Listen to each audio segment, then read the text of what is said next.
नमस्कार, स्वागत आहे तुमचे आमच्या चॅनलमध्ये। आवाज महामुंबईचा, शोध बातमीचा, कौल मनाचा।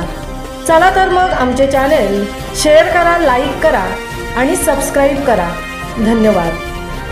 पनवेल शहर पोलीस ठाण्यासह पनवेल तालुका पोलिसांनी केलेल्या विशेष कारवाईत 35 बांगलादेशीयांना घेतले ताब्यात।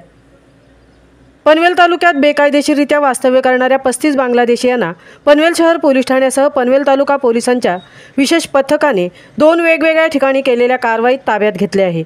नवी मुंबई पोलीस आयुक्त मिलिंद भारंबे यांच्या आदेशानुसार मोठ्या प्रमाणात बांगलादेशीयांना शोधण्याचे काम परिमंडळ 1 व परिमंडळ 2 येथे सुरू असून त्या अंतर्गत पनवेल शहर पोलीस ठाण्याचे वरिष्ठ पोलीस निरीक्षक नितीन ठाकरे यांच्या मार्गदर्शनाखाली विशेष पथकाने शहरातील तक्का परिसरात कारवाई करत 12 जणांना ताब्यात घेतले आहे।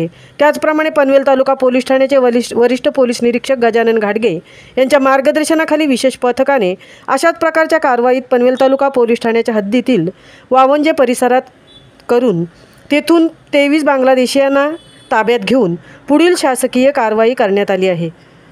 आवाज महामुंबईचा चॅनलसाठी संजय कदमसह तृप्ती भोईर, पनवेल।